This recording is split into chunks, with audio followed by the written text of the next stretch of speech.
Welcome to the Graduate Job Podcast, your home for weekly information and inspiration to help you get the graduate job of your dreams. Welcome to the Graduate Job Podcast with your host, James Curran. The Graduate Job Podcast is your weekly home for all things related to helping you on your journey to finding that amazing job. Each week I bring together the best minds in the industry, speaking to leading authors, entrepreneurs, coaches and bloggers who bring decades of experience into a bite-sized weekly 30-minute show. Put simply, this is a show I wish I had a decade ago when I graduated. And a very warm welcome to you for the 56th episode of the Graduate Job Podcast, as we niche down today as I'm joined by former Royal Marine Craig Williams, as we discuss what you need to do to get into the Royal Marines. Craig shares nuggets of wisdom gained on the ground from his 15 years with one of the UK's elite fighting units, as we discuss how you too can earn a Green Beret and get into the Royal Marines. We cover top tips including the number one characteristic that will help you succeed as a Royal Marine, the different entry routes, and why even if you do have a degree, you shouldn't automatically join as an officer. We cover the mindset needed to see you through the legendary 32 weeks of basic training and the physical challenges and tests you will face along the way to getting there. Now, don't worry if the armed forces isn't your thing, as Craig also reveals insights into the key secret that might be holding you back from the job of your dreams. No matter where you are in your job search, and if the Navy and Army couldn't be further from what you want to do, stay listening, as there are nuggets of careers gold in here that will serve you well. As always, all links to everything we discuss and a full transcript are available in the show notes at graduatejobpodcast.com/Royal Marines. And I can proudly say they are there now, typed up and all ready to go on the website. I know I've sometimes been a bit slow in the past in getting them up there, but I'm keeping with my 2017 New Year's resolutions and they're up there already. So head on over and have a look. Right though, let's head straight over to my chat with Craig. Before we start though, I want to welcome today's sponsor, which is careergym.com. CareerGym is the number one place for you to undertake all of your psychometric tests which you will face when you apply for a graduate job. You can practice verbal, numerical and abstract reasoning tests, all produced by experts and exactly the same as the ones you will see in the real tests. You can just practice them, or you could do them in exam mode under time pressure, and they come all with detailed explanations and solutions. And you can track your progress and see how you compare against your peers. I've been recommending the site for years to the clients I coach, and it comes very highly recommended. What's even better is if you use the code GJP, that's capital letters GJP for Graduate Job Podcast, you will get 20% off all of their tests. You can't say fairer than that. So head over to careergym.com, that's career and gym, G-Y-M, and use the code GJP to get 20% off and start practicing today. Now on with the show. I'm very pleased to welcome Craig Williams to the show, business and marketing coach, but more importantly for the purposes of today, former Royal Marine and host of the excellent Royal Marines Training Podcast. Craig, welcome to the Graduate Job Podcast.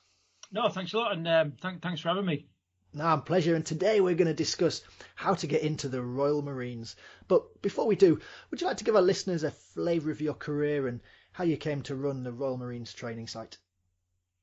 Yeah, well, it's quite an interesting story, really. I left school. I sort of left with a few A levels. I always thought I was going to be a professional rugby league player, and it was just one of those wild dreams that you have as a boy. And when I actually signed a professional contract with Huddersfield Rugby League, and as a 16-year-old lad, but then I very rapidly realised that actually I was way too slow and nowhere near big enough.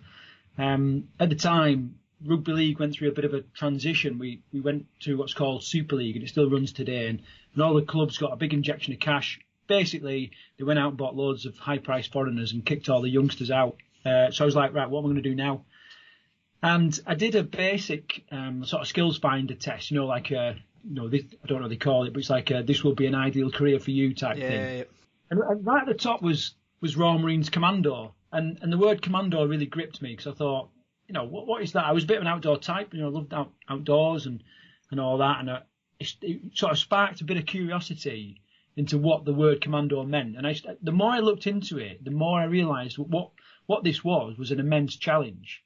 And I really sort of got drawn into it and thought, this is an incredible challenge. I will get to stand, if I get through this, I'm going to stand shoulder to shoulder with some of the fittest and most determined people in the country. And so I thought, right, I'm going to give it a go. So I went off, started training. I was already pretty fit with the rugby and what have you. But so I worked hard on my training, went down. The Royal Marines is the longest military training in the Western world.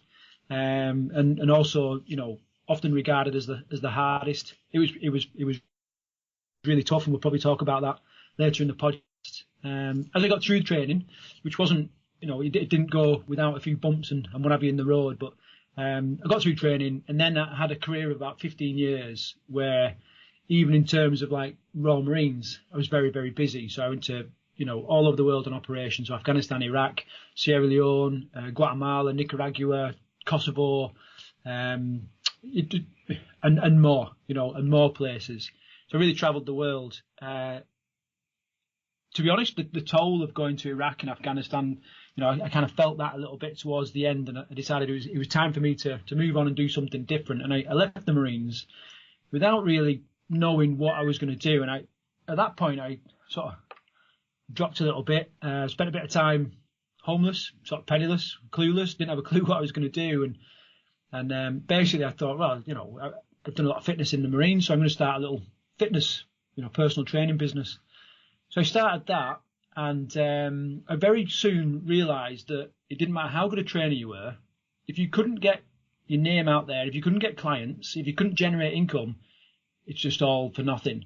So then I started to look into marketing, because this sort of promised the answer. And I found a love of marketing, the psychology behind it, all those little aspects really sort of grabbed me. And so what I did is I thought, right, I need a vehicle in which to practice the skills of marketing and, generating income. So I basically thought, right, okay, who can I resonate with most? And obviously young lads trying to join the Marines was my very obvious audience. So I basically started a small podcast, wrote an ebook, and that was the beginnings of the Royal Marines Training Podcast. Oh, brilliant. And many of our listeners are from overseas, so let me just a brief noddy description, but who are the Royal Marines, and what do they do, and where do they sit within sort of the UK Armed Forces? So they're classed as elite soldiers. So if you imagine, you would have the Army, the Navy, the Royal Air Force, which is like your foundational group of armed forces within the country. You then have sort of elite forces, which they're just, in terms of Royal Marines, they've got the ability to sustain themselves without sort of help of other people. So we would be trained for quite advanced raids into sort of enemy territory, lots of amphibious tasks. The motto of the Royal Marines is per mare per terram, which means by sea, by land. So you can basically, you're trained to operate in every environment in the world, from the Arctic, the desert, the jungle, all the way, to mountainous terrain, on the sea, and all this kind of stuff. So it's pretty much like the cutting edge of the UK's fighting force. Excellent. And I know you mentioned it's one of the longest basic training of any sort of armed force in the Western world, and we'll go into the different aspects of the different training that you're going to go through. But maybe before we do, and without wishing to scare people, what sort of characteristics do you need to be a Royal Marine? Yeah, there's a whole load of characteristics that they look out for in training, and one of which is courage. Another is determination. One that is quite interesting is cheerfulness under adversity, which, when you sort of think about it, you're like, well, what we're kind of talking about there is just the ability to sort of, when times are really tough and, you're cold, you're wet, you're hungry, you've barely had any sleep, just to be able to just take a minute and just, laugh at some of that stuff, and it just helps keeping you going. Another one is knowledge. What people don't realise when they first think about joining the forces is they kind of think about the fitness side of stuff, and then miss the fact that when you're in training, and Royal Marines training for the basic Marine is 32 weeks for an officer. So like the graduates would much more likely go as an officer, perhaps. Their training is 16 months. Now you can't do fitness 8 hours a day, every day for 16 months. What are you doing for the rest of the time? And there's actually a lot of academic work to get through. Even if you're just learning how to use, quite high-spec digital radios, to map reading, survival skills, how to patrol, how to look after yourself in the field. There's so many things to learn. So knowledge is a real big one as well. Selflessness is another one. Just being able to look after the people around you and to make decisions based on the good of the group, not just the good of you as a person. And actually, that's one of the things that a lot of guys, especially millennials, people of this sort of era now coming through, just the way that life is, with social media, television, and all this kind of stuff. They just quite often we found that it's hard for them to think of the group. They're quite concerned with themselves. So that's a skill that I spend a lot of time sort of talking about. Oh, excellent. And you mentioned there about the different entry routes, so whether it's an officer or just the standard entry. Would you recommend that, say, people with a degree who's finished university, so most of the people listening here, that they would, if they were thinking of the Marines, to definitely go down the officer route? Or, is that just a given that you've got a degree, you'd go down the officer route, or are there circumstances where you'd maybe just go through the normal entry? Yeah, what they call the Marines is like a thinking soldier. There's more Marines with degrees than any other sort of run-of-the-mill force, really. It was incredible. There's a story that I read once where one of the high-ranking officers came round during an operation. He was just chatting to the troops, doing the normal, "Hi guys, mail getting through, how's the boots, how's the food," and all this kind of stuff. And he got chatting to people, and he sort of said, where you guys are quite new Marines, where have you come from? And there was a guy that was, he was a banker in the city, and he just decided he was going to have a job change, and he just joined up as a basic Marine. And then there was another guy, and he says, "Well, I joined the Marines. It's the greatest thing I've ever done in my life. It's phenomenal." He says, "Oh, what was you doing before?" And he says, "Oh, I was just tossing it off on the Hadron Collider in Switzerland." He was a staff. So you get some people from all walks of life, and basically what it boils down to, when you boil it down, lots of people join the Marines because what it's going to do is it's going to teach you a couple of things that you're not always going to get in civilian street. It's going to teach you grit. Grit is the ability to roll up your sleeves and get going, and really take action when everything else around you is screaming, stay where you are, stay safe and all that. So it teaches you grit. It also teaches you, leadership, high professional standards, high personal standards. All these things. So people will often use it as like a stepping stone, and more people are joining the Marines now as like a little 4-year stepping stone before they then go on and do other stuff. Almost, to see a bit of the world, get some experiences behind them, and then kind of move on. So some people do that. Now, but on the flip side, the majority of graduates will go down the officer route. The issue with that is training is twice as long. So it's 16 weeks as opposed to 32 weeks. And there's also, the promotion system and everything is different as an officer. And you can get tied up with a return of service. So you might go on and become an officer and then specialise in a particular trade. And then because you've specialised in a particular trade, they might say to you, right, you need to stay for another 3 or 4 years or whatever, So there's a couple of different aspects, and really it boils down to the person. The other thing to bear in mind is that the officer, when you pass out of training with your green berry on your head that's probably still wet where you've tried to shape it and make it look nice, you've got 36 people looking at you for answers and direction. And some people don't necessarily want that level of responsibility straight away. When you sort of think about it, this isn't a classroom setting where you're the teacher at the front and you've got to try and teach someone a sum. This can be combat, where people are not going to come back. And some people don't like that responsibility. Other people thrive on it. What I will say is that if you are considering a career as an officer in whatever force, you've kind of got to weigh up some of the downside. And actually, what I say, the forces is a lot of 99% of good, 1% of bad. Even bad times when you're going through training, It's 99% good, having a laugh, and 1% where you're like, God, this is just shocking, and I don't want to be part of it anymore, So there's some real good side to it as well. Yep. And just I'm sticking with the basic questions. Women able to apply now for the Royal Marines? Yeah, that's a relatively new thing, and actually the Navy, obviously the Marines are part of the Navy, but we say that the Marines are a department of the Navy, and what we say is the men's department. So basically, they can join. They've run trials in the past where they've had a few women attempt, and the second part of Royal Marines training is you go through the commando phase, and it's a real battering on the body. In the past, we sort of said, women really don't have the upper body strength or the robustness to do some of the activities that you do. So we're talking about, hauling your body weight plus an extra 3 stone in kit up a rope for 30 feet, which is it's quite a feat. There's a lot of technique, but there's a certain amount of strength as well. And they've sort of, they ran these tests to see if women could actually achieve it, and they fared pretty well, but it was almost, when guys go through and do it, it's all the tests, all the commando tests are condensed into like 5 days. What these women were doing was they sort of stretched it out, so it gave them time to, recover, rest, sort themselves out, sort any blisters out and all that, and then go for it. Not taking anything away from the girls that went through and did really well. So now what they've done is they've opened up training to females as well.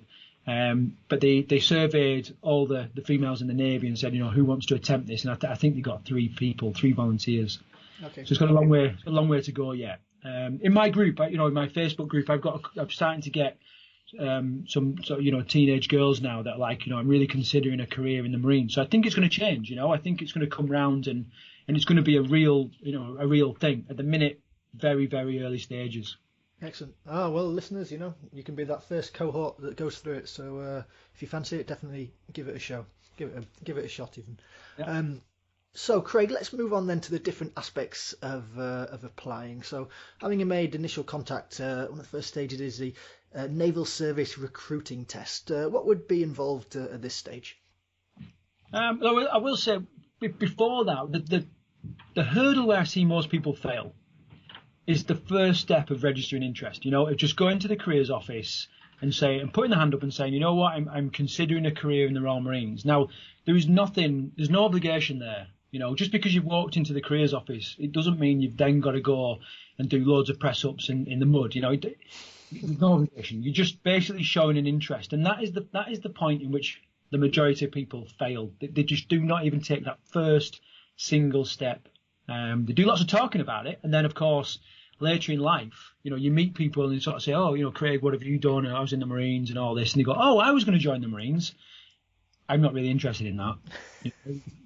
You either did or you didn't. You either get your degree or you don't. You know what I mean? It's one of those things that really is binary. So the first step is register your interest, get to the careers office. It's the biggest step, and it's the one that most people fail on. The next step from that, then, you would go through the Naval Service Recruitment Test, like you said, which, there's a few parts. You'll do like a numeracy part. You'll do a literacy part of the test. It's like a written format. You'll do like a mechanical comprehension, which is basically, here's a diagram of a lot of cogs. If you turn this cog, which direction is this cog going to turn? Or it might be you're reversing a trailer, and if you reverse in this direction, where does the trailer go? So it's really just looking at how your mind works, and that is obviously, for some people that in itself is quite a tough thing. You get lots of people that academically are really switched on, but then they the sort of more, I hate to say, sort of common sense stuff, they kind of miss that. A Roman officer, what you're going to need is a big sort of slice of emotional intelligence. You're going to need to be able to read people and read the men that you're leading. Yep. So they kind of look at all those factors as well. Again, it's nothing. It's probably, I would say, if you're a graduate, you're going to be used to written tests, and it's nothing at all to worry about. It's something to embrace. Go and give it a go. You get a couple of goes, depending on, if you fail, it depends on how bad you failed as to whether you can try it again in 3, 6, 9, 12 months or whatever. But just go and give it a go. Excellent. And as you mentioned there, I'm sure we all know people who are book smart, but when it comes to common sense, severely lacking. So, there's always, we all know people like that. So moving on to the next aspect then, the medical and the eye tests. What are they looking for here? Or, alternatively, what will rule you out? Is it glasses or asthma? Can you still get in with those? Yeah, more and more people are joining with glasses now. Asthma is a funny one. If you've been sort of asthma attack free for 4 years, or you've not had to go to the hospital because of an asthma attack, and you've sort of been free of an inhaler for 4 years, then you're good to go. More people join with asthma now than ever before. Things that would have stopped you in the past is colour blindness. Obviously, you need to be able to differentiate between green, red, and all that kind of stuff.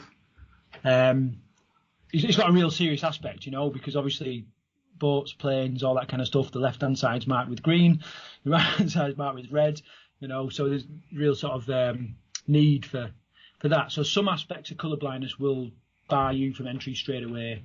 Other aspects will be fine. Wearing glasses is not necessarily going to mean that you can't join, but there is a certain level. I'm unsure what the level is. It's something that's I've never been able to track down what the actual level is. So it's one of those things where if you've got these things, it's very easy to use it as an excuse to be that, the reason why you didn't go and try. Yep. What I say to everybody is just go and try. Yeah, no, definitely. You get a lot of people that chat, it's like, well, I was talking to such and such down the pub who knows a guy that said that his wife was married to and he's like, just go and talk to the careers office because, they're the people that know.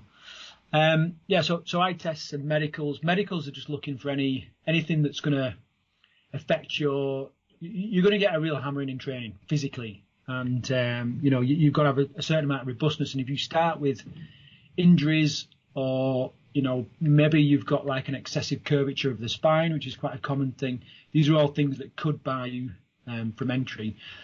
Other stuff are eczema. Eczema is quite a serious thing. And people sort of get a bit shirty about, well, eczema, it doesn't really affect me in life. No, it doesn't now, but if you're laid in the bush for a week and you need to keep quiet, eczema could be a problem. So there's the whole thing, but same again, get yourself there, go through the test. It's better to have tried and sort of said, go away, come back when you're asthma free for 3 years or whatever, than to have never tried before and use it as a bit of an excuse. No, definitely. So then you move on to the first initial fitness test, which involves is it 2.4k in under 12.5 minutes, and then you've got to do it again in under 10 minutes? Yeah, so what it replicates is one of the basic fitness tests that all forces do. And the Marines being the Marines, the time limits you get for that is much less than an average infantry soldier. And as an officer, you're expected to do much more than the guys underneath you. One of the interesting things about the officers in the Royal Marines is they're the only force in the UK that train in the same location as the basic Marines, what we call the other ranks, which is quite unique because you can kind of hide. If it's just officers and it's just other ranks, you can kind of hide. But when you're in the same location, you're constantly being scrutinised, So and the officers are expected to do more, Yes, you do your fitness test. It sounds on paper like quite an easy test to do. The trouble is when you start running on the treadmill and you're only used to running outdoors, when you start putting the incline on there, it does take its toll. But it is something that you can quite easily train for. And I believe sort of in a 6-week period, with if you apply yourself and follow a program, this is an easy test to tick off, really. And is it just the running at this stage, or are there press-ups involved or pull-ups involved at this stage, or does that come later on? Yeah, I mean, what they used to do was in fact, when I joined up, the very first thing you did when you walked into the careers office, they used to say, right, follow me. And they used to take you into the back room where there'd be a pull-up bar. And if you could not do 10 full overhand pull-ups, you didn't even get to talk to a recruitment officer, so they kind of scrap that now, and they do the run, because to be honest with upper body is not something, it's not the facet of fitness that the majority of people struggle on today. We do lots of weights and that kind of stuff. Where the problem has been is sort of your cardiovascular fitness and your running stride, because we've wore trainers for far too long that have affected the muscles in our legs and all this kind of stuff. So it's just a run at this initial phase. Okay. We'll move on the next stage then to the interview. What's involved in the formal interview? Yeah, so the interview really it's a bit of you getting to see the interviewer and obviously the interviewer having a look at you, and it's very much like a regular job interview. They're going to ask you about some military knowledge. They're going to want to know that you've sort of studied and you've actually really considered what you're about to do. Like I said, there's a very real possibility that when you join, you're going to die one day, sort of serving the country, and you need to really think about that. I mean, the chances of that happening is very, very slim, very slim. The percentage or the risk or whatever is very, very slim, but it is a possibility, and some people don't think about that. They don't often think about. They see the challenge of earning a green beret and being able to call themselves a commando, and they never really think that, well, actually, what's going to happen after that? I'm potentially going to go to war, and all these kind of things. So they're going to really dig down into what I call your deep-rooted desire, why you want to join up. You need a really big, strong, deep-rooted desire to get yourself through the training. It is tough. I believe that everybody that applies themselves can do it, but you've got to have something inside that pulls you through there. Just the fact that you I wouldn't mind having a green beret, that's not enough. You've got to have something really deep. So the interview is centered around, how much you've sort of prepared yourself, how much you've thought about it, how you come across, because already they're starting to look at you, if you go the officer route, as just to look at your leadership and communication potential. And if it's lacking, you could be found unsuitable just because you didn't communicate in the right way. So very similar to a job interview, but structured towards the forces. And they're going to look at not just the grassroots of how many different commando units there are, a little bit of history about the Marines, what do you know the motto, do you know what the cap badge is made up of, but also some probably UK strategic type stuff. So where are the major forces deployed in the world right now? Where is the big crisis areas in the world where Royal Marines could expect to deploy? And all this information is available on the MOD website. So it's not something that you've really got to really work hard to get. Excellent. And do many people fail at this stage, or would they maybe tell you to come back later when you've done a bit more thinking if you weren't up to standard? Not so much as officer training. In fact, all the steps that I'm talking about here, these are all sort of pretty low bar to entry type stuff. You know what I mean? The real big hitters coming up next. All these things is like getting a tick in the box. Just make sure that what we've got here is somebody with potential, and that's kind of what they're looking at. What I should have mentioned before was there's an accepted ratio of people that attempt to join the Marines and that actually get through. And I don't know if people have heard this before, but the accepted ratio is 99.99% fail. Wow. What we're actually looking for is the top 0.1% of people, of young lads, females now as well, in the UK. Now, what I'll say to that is, people look at that and it's like, but what is that? If we had to sort of define it, and people sort of often thought, well, fitness, that's the most tangible thing that I can think of, and they sort of think, well, I'm not the 0.1% fittest guy that I know, you know what I mean, or in my town or in my school or university or whatever, and that they kind of get freaked out by that. In fact, the Marines called it it was a big recruitment campaign, and in fact the Army said it was the best recruitment campaign they've never had, because so many people went, well, I'm not going to bother with the Marines then, I'm going to go and join the Army. What I'll say is you don't really know what the Marines are looking for, and you might not know that you've got the qualities and all this kind of stuff. So what I'll say is I've seen people go to Marine training and everybody around them's gone, not a chance. But there's something. something that the Marines liked, and they went and they got through. And I've seen people go down there and they're like Olympians. They're incredibly fit. When you look at them, they've always been in the outdoors. They've always been sporty. They've talked about joining the Marines for years and years and years. I've seen them people go and they've not been suitable, or they've withdrawn themselves voluntarily.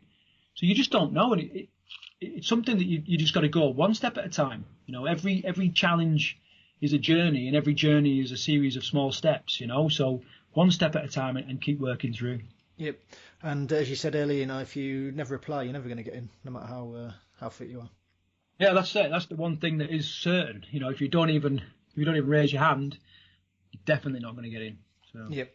So moving on then to the potential officers course, what would this be comprised of?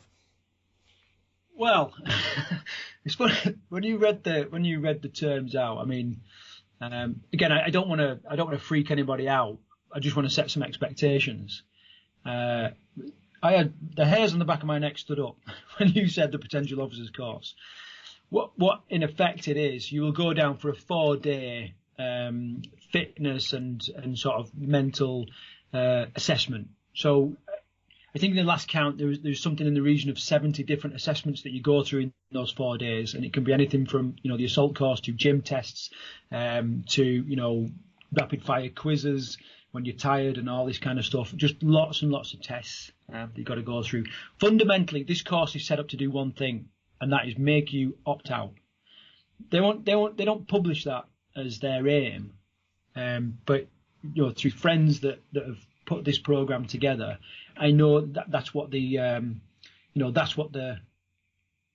of the course is. Okay, so it's 4-day, get down there, let's break them basically. And the key thing is, and this is where kind of people fail, when we talked about grit before, just hang in there. They will do all sorts to make you, to start that little seed of doubt where you go, I'm not making the grade, I'm the slowest here, I'm holding everyone back, I must look pathetic in the gym or whatever. And they start this little seed of doubt, and then eventually that's it, I'm done, I can't do this. You just got to hang in there all the way to the end, and let the Marines make the decision. Don't make the decision for them. It's a case of just digging in deep, even if you are the slowest. I mean, I went down there and I was at the back of every run. It was nowhere near where I needed to be in the gym, but I just hung in there all the way to the end. And basically at the end you do like a little bit of an interview, and the guy was like, look, to be honest, your fitness has been nowhere near. Give me one reason why, we should keep you in. And I said, I was just never going to give up, and that was enough. Away I went, and I had an amazing career. And so that's what this course is about. You're going to do, like I said, you're going to do lots of fitness tests in the gym. And this is the thing. You've got to, when you look at the criteria for the fitness tests, do not be arrogant and think, they're relatively easy, I can do that. Because what you've got to remember is they're going to warm you up, in inverted commas. They're going to warm you up for a good hour before you even start the fitness test. You're going to do what would be a horrendous fitness session as a warm-up. Before you even start, they're going to get you in the mud, going to get you cold, wet, and then ask you to be incredibly disciplined. In the gym, down at the commando training centre, if you scratch your nose, that's extra press-ups. If you're going, even to the point where if you're going to be sick, you've got to be sick inside your T-shirt so you don't get the gym messy, and all these things. All these things sort of really take its toll. And the amount of people going down there, and they can max out with like 15 really good strong pull-ups, but by the time they've done the warm-up, they've done all the tests before, they're like 7 or 8, and then again that little bit of doubt settles in. You're like, oh, but it is physically tough, but you've got to constantly remember that the aim is to make you opt out, and do not give them the satisfaction. Yeah, because when I was looking on the website, another list of all the things, and if you take them individually, and as you said, if you take them like fresh, you think, you can do that. It was, the running one, it was like, I can run quicker than that, and the obstacle course sounds good fun, but you think about it doing them individually as opposed to doing them at the end of a 4 days with no sleep and all this sort of stuff. That's when, as you said, the grit needs to come to the fore. But it's interesting, as you said, it's the stage to try and make you quit. So yeah, if you keep that in mind, then it's gonna help as you keep going through. And then the next stage sounds very grand. The Admiralty interview board sounds quite daunting. What does this involve? And again, what are they? How can you prepare for it? And what are they looking for? Yeah, well, I mean, I'm only sort of speaking from from what other people have said. The Admiralty interview board is something that I haven't been through this. This is something that that officers go through within their own right. It's a traditional thing that goes back through naval history for many years. Imagine being at university and you've just handed in your science assignment or whatever, and then you've got Stephen Hawkins, Professor Brian Cox, someone else that I can't even think of on a board, and then you've got to present your findings and all that to those people, and they pick it apart bit by bit, and just really dig deep into your thinking and how you presented everything. It's a real tough thing, and I think the POC, the Potential Officers Course, is going to test you physically and test your robustness and your determination. This really is going to test your your communication, both written and oral, plus the way that you think, your mechanical comprehension and everything. It's really going to bring all that together. But like I said, there's lots of literature about it on the MOD website. So you can learn these things, and some of these things seem alien to me because I don't have a degree. So writing an essay, I'm like, I don't really know where I'd start with that, a proper essay. As a graduate, obviously, these are all skills that you've been working on now. So in effect, you've been preparing for this your whole time through education. So, yep. And then, and a big part of it is, can we see this guy or girl leading a troop of 30-odd steely-eyed commandos into battle? And it's about a game of that. What I will say though is I think a lot of people go down there and they try and play the game. They try and put on a facade of what they think that the Admiralty board wants to see. Ultimately, you get found out. So all you can do is go down in there and just be yourself. Just present you as you are, because they're going to dig up the raw you anyway. So be yourself. If you're suitable, fantastic. If you're not suitable, well then good. We've worked it out now, and that's kind of the way to address it. Yeah, definitely. And it holds true in all applications for any graduate job. Is you don't want to be pretending to try and be someone else, because one, it might not be the job for you if you have to pretend to get through the recruitment process, and B, they just want to see the real you. Can they see themselves working with you, whether it's in an office or whether it's in a foxhole somewhere? You just want to be yourself. Yeah, it's like it's like a car dealer, really. You can do lots of stuff to a car to get it to run well for a day. At some point, the things that you've done, the wheels are going to come off, the engine's going to break or whatever. You know what I mean? And it will happen. Yep. It happens to you. So. Yeah, and so listeners might be thinking now that, that was difficult, but I'm in the Royal Marines. No, you're on then to the 32-week selection course. Yeah, well, I mean, 16 months for officers, 32 weeks for the other ranks, so the Marines, which is, like I said before, regarded as the toughest military training in the Western world.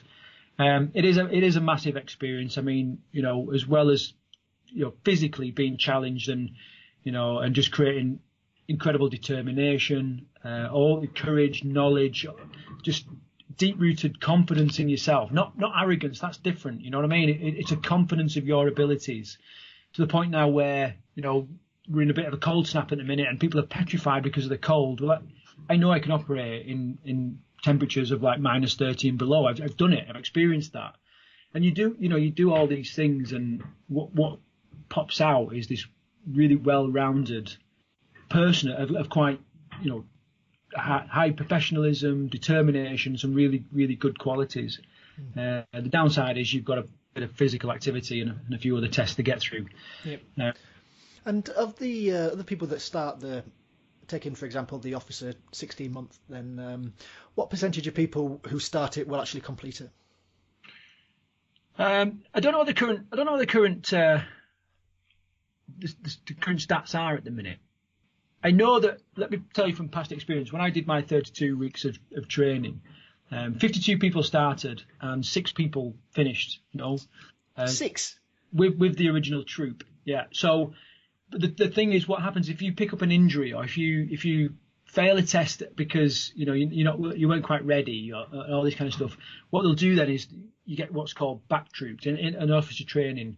It's not called a troop; it's called a batch of officers. So you might go back to a new batch that's behind you. So although 6 passed out with the original troop as originals to that troop, you get many more pass out. And I think it was 22 of the whole lot actually passed out.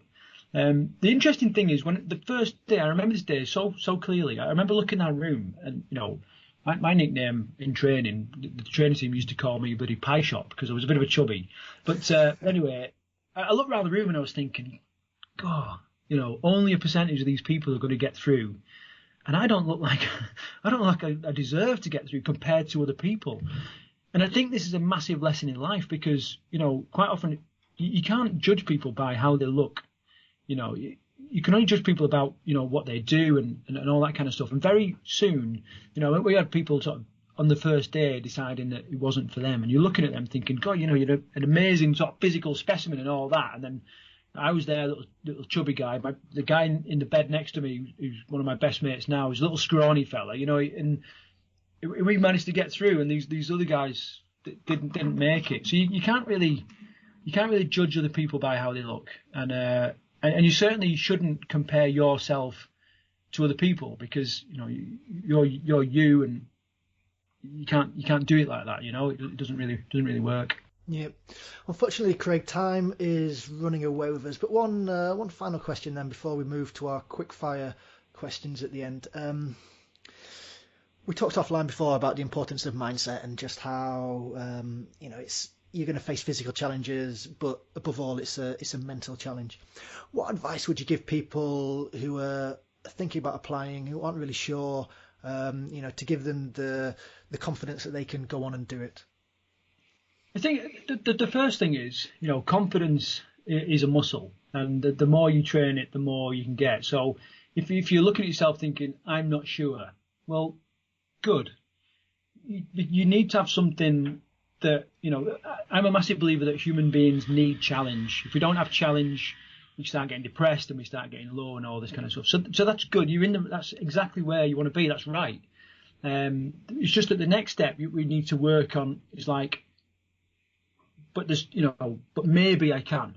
Maybe I can do this, and then you've got to remember that the first day when you turn up at the careers office, you are not a Royal Marines commando then. What you're doing is you're in the process of becoming, and I think it's really easy to get into this idea that everything's a switch, everything's just an event that happens. It's not. There's a whole process to go through, and Royal Marines training is designed to take you through that process and to spit out a well-rounded Marine at the end. So allow the process to take its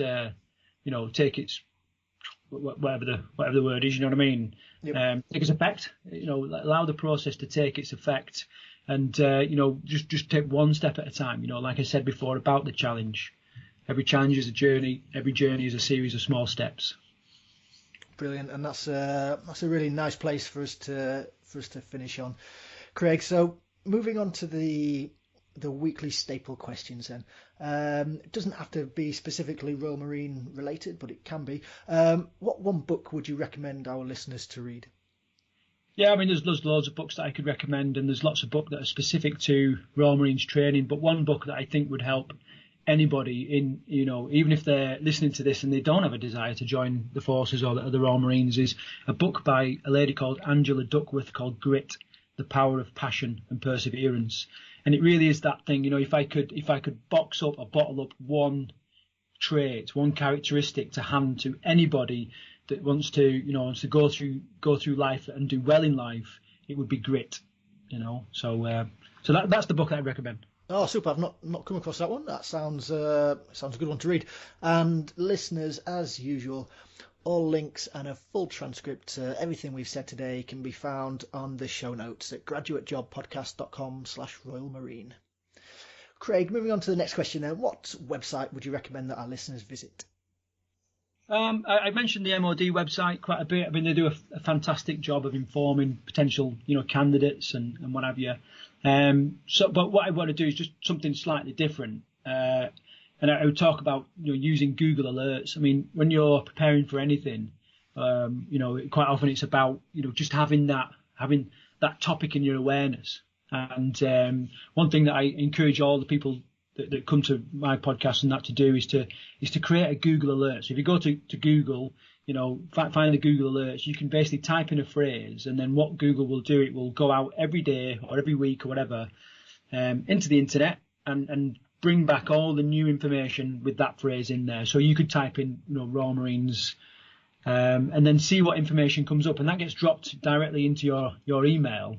And it's just a really quick, easy way of just sort of keeping on top of current affairs and other bits of information. The mega egotistical people can put their own name in there and get Google themselves, reports and stuff. But I think that's one thing I do. It's about a really basic, quick and easy step to put what you're trying to achieve into your awareness. No, that's a really good tip, and Google Alerts are a really good tool. Definitely one to use. And finally, Craig, what one tip would you give our listeners that they can implement today to help on their job hunt? I think it's quite often when we think about what we want to do, we look at the tasks as a whole, and we have a very sort of broad brush thing of what we're going to do, and that can be quite smothering sometimes. It can be quite overwhelming. Now, when you think about join the forces, and I imagine like someone's to do this, join Royal Marines. That's too big a chunk for us to really work on. So what I would encourage people to do, the biggest tip is just what is the first logical step? What is the first thing that you can do to get yourself going, and really just focus on that. When that's done, you can then think about the next logical step. And then obviously the big thing that I've mentioned time and time again is you've got to take that step. Whatever that one step is, you've got to take it. And then quite often, what you realise is that whatever's been holding you back, whatever worry you've had or anxiety or whatever, it's never quite as bad as you think it is. Craig, that's a lovely point for us to finish on. It's been an absolute pleasure having you on the show. What's the best way for listeners to get in touch with you and the work that you do? Yeah, well, you can head over to the website, which is royalmarinestraining.com. There, obviously, you can pick up episodes of the latest podcast, and there's a few other links to some of the social media stuff there.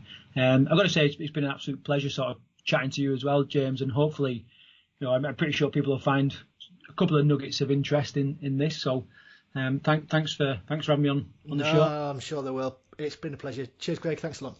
Thanks a lot. Take care. Many thanks to Craig Williams for his time today. I really enjoyed our chat and exploring a career which is very different to any that we've examined on the podcast so far. A few things stood out for me which are relevant to no matter what industry you're applying for. Now, one is on taking that first step. Whether it's walking into the Navy recruiting office and saying you want to join the Royal Marines, or registering your interest with a graduate scheme that you've always wanted. If you don't take that first step, you're never going to get there, no matter how much talking you do about it. Now, Craig used a phrase a couple of times in the interview. Every challenge is a journey, and every journey is a series of small steps. And apologies, Craig, but I'm going to have to nick that. I love that little saying, and it's such a brilliant mantra to keep in mind.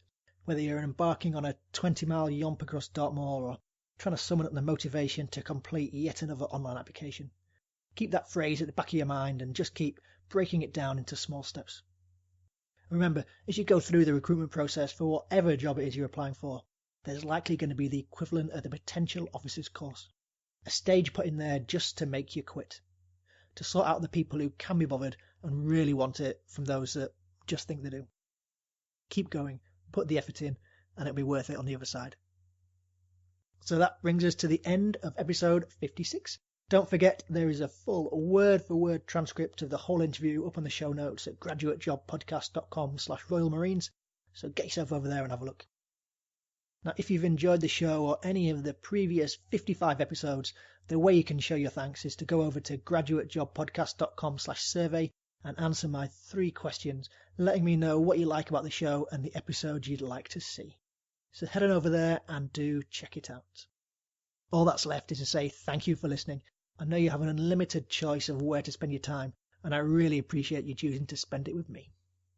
I hope you've enjoyed the show today, but more importantly, I hope you use it and apply it. See you next week.